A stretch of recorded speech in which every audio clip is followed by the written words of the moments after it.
Brazil, but what a champion we're going to miss, what a talent we're going to miss on these pitches. Absolutely, and I know Rebecca, Thierry and Zlatan have been practicing the Viking Rose, so we can go in and enjoy the celebrations. We're going to do it right here. Yeah, we're going to stay and join in with them. As Rebecca, the 5-time World Cup champions, Brazil, are out to the World Cup, as the striking Viking has certainly taken a liking to this World Cup. Thanks to Katie and to Clarence. They were talking about Neymar, and today's match did spell the end of Neymar's international careers. Brazil were eliminated at the hands of Erling Haaland and Norway in the round of 16. Neymar announcing after the match that he is retiring from Brazil duty. Neymar's first international goal came all the way back in 2010 against the US at New York, New Jersey Stadium. His 80th and final goal, as you saw, comes at the same venue, and he is Brazil's all-time top scorer. Zlatan, how will he be remembered? I mean, he will be remembered as the great footballer that came over to Europe, but before he came over to Europe, he was doing his thing in Brazil, and he did good. He was in Barcelona, did good. He was in PG, did good. But I think people will say also that he could have done more than he did, because people wanted him to win the Ballon d'Or.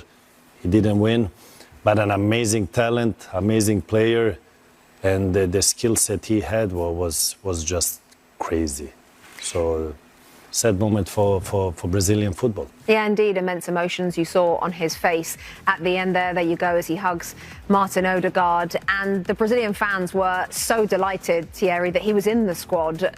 Many people didn't agree with it. The fans wanted him in there. Carlo Ancelotti brought him in there. For you, obviously, this World Cup was not his World Cup. How do you look at his career and him as a footballer? Thank you. Thank you. When Portuguese over there say obrigado. Look, this is a guy that I would have paid to watch. It's simple as that. We can talk about tactics. Sometimes we can talk about 4-4-2 or whatever it is. Do you know it's training? I'll teach you the whatever. This guy could play anywhere, at any time, in any styles. And he would have made anyone, and he did make anyone love the game, the beautiful game with the way he was.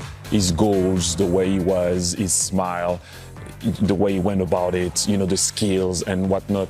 You know, anyone young wanted to be Neymar. You want to be Neymar. This guy changed the game in a way of how he was playing it. So I don't want to talk about the World Cup. I don't want to talk about how he finished or not. I want to talk about what he has given to the game. Neymar was and always will be an outstanding player. I don't want to talk about the rest. Thank you for what you've done. I've enjoyed it. That's all I can say. Sad day for Neymar, for fans of Neymar, for Brazilian football as well. They've gone out of the World Cup and Neymar has announced his retirement from international football. Now, we are awaiting the start of Mexico. Weather issues here. Won't be weather issues tomorrow as well. Sunny, temperatures mid to high 70s. Of course, the talking point with Clint, Stu, and Alexi is Flo Balogun. He is back. Stu, you were at training today. What was the mood? What was the tone around the team in Pochettino once they got the news that Flo was available? Yeah, there was an upbeat tone. I think one of the things I loved, and we sat down with Mauricio Pochettino about this and how he delivered the news to the team. It was one of just consistency and not going too high, not too low, more of a happiness for Flo Balogun that he was available. But the thing that he did point out was, by Balogun being available, that did mean that somebody was going to miss out. Maybe that was Ricardo Pepi. And the message that has been to this team this entire time is one of a group and a camaraderie and a togetherness. And that has been the strength of this team. So the moment he said that, I love that message, because of course it is a great get to get Balogun back. This has been a guy that has been one of the best players on this team throughout this tournament. But at the same time, you don't want it to take away from the guys that are going to have to, at some point, potentially come on and contribute. So as far as this U.S. team is concerned, they feel it's the right decision. I feel it's the right decision that Balogun is available, but it's not one of, okay, let's just get back to normal business and everything is as it was. So Balogun had been training with the team in anticipation that they would win and get to the quarterfinals, but Clint, clearly they had been planning on a game without Balogun. Is it easy enough just to say, Flo, you're available, you're now back in? Yeah, I mean, he's been our best player in this tournament. He has 3 goals in 4 games. He's been on fire. And he's makes this team a way more dangerous team having him on the pitch. So obviously, being American, I'm excited about the news of him being available and back in the team. But at the same time, like, the process and how long it took to get this answer is a little bit confusing and doesn't really make too much sense. But there's a lot more people familiar with Article 27 that had no idea what it was unnecessarily familiar with Indeed, it. yeah. Lex, how does this change things for the U.S. tomorrow?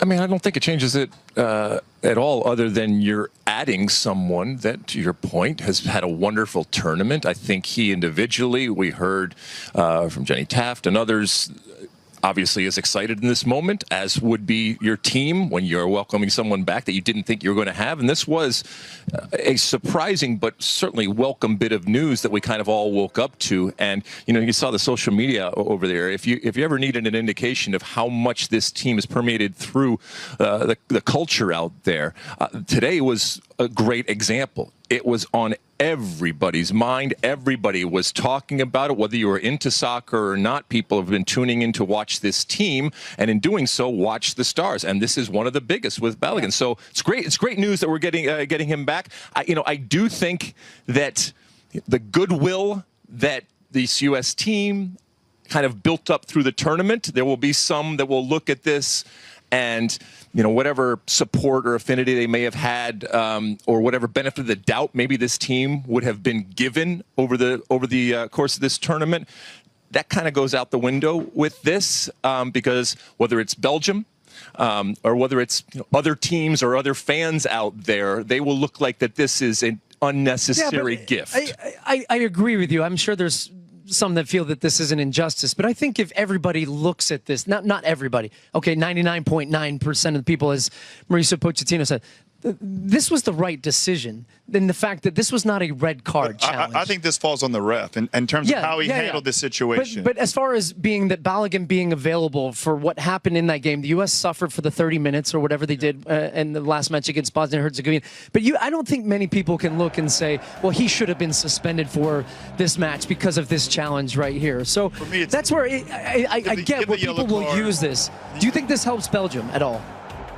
No, I think it makes us way more dangerous of a team. I think they're more worried now, and I think this is a game changer for us. I mean, just the way in which he's playing. Like, he's already got 3 goals. He's been such a big impact for us. What he gives us, he's just so dynamic. He can do it all. We talked about it. He could stretch you. He can beat you one-on-one. He can create chances for himself. He can create chances for others. Yeah. He gets on the end of things. I mean, this guy is on fire right now, and he's, like I said, he's been our best player. The best part, too, to your point, Alexi, was we got off at the airport this morning, and the news hit. And a lot of people who weren't connected on the Wi-Fi, and we're standing there, and everybody was checking their phone, and everybody was coming off saying, "Did you see that Balogun is available?" I guarantee you, more than half of those people had no idea who Flo Balogun was up until a week ago, and that is the power of what this tournament has done. This has captured people's attention, but not just because of the World Cup, because of how good he has been. That is why this is so significant. Yep. To your point, everybody chiming in, not just our unique text chats that we all have on our phone, but everybody is chiming in. RG3 is over there. JJ Watt. I mean, like, we're talking big-time names that are, you know, in tune with what is happening and caring about it. And yes, we have seen that meme many a time. I am curious, though, Lex, how do you think this does play in the Belgian locker room? If I'm Rudy Garcia, he had some great lines. Like, I didn't know today was April Fool's Day. And that was kind of my feeling, too. Like, I had to keep rereading those articles. For me, again, there's a lot of coaches out there. You guys have worked with these guys who are like, let's find that moment where it can be us against them, right? Like, we've been wronged, right? So let's challenge things. So for me, for Belgium, I'm like, this is a great little incentive for them. It could be a motivating factor for Belgium. Look, I think with or without Flo Balogun, I still think this Belgium team, this particular Belgian team, which is not the team from 2014, and this is certainly not the greatest Belgium team, I still think that they were looking at this as a game that they could win against the U.S. in general. So I don't think this necessarily changes the equation. But, you know, you saw the coach come out and immediately address it and talk about, you know, in a high and mighty way about the integrity of the game and all of that. And that's all by design. It is designed to get that message out there. But back to what we were talking about, you don't think that there is a sentiment out there now that this has happened that this U.S. team is being given special I'm not saying treatment that relative they're to not, this? of course. I'm sure there's some people, but look, there was a precedent set with Cristiano Ronaldo and what FIFA did in making him available.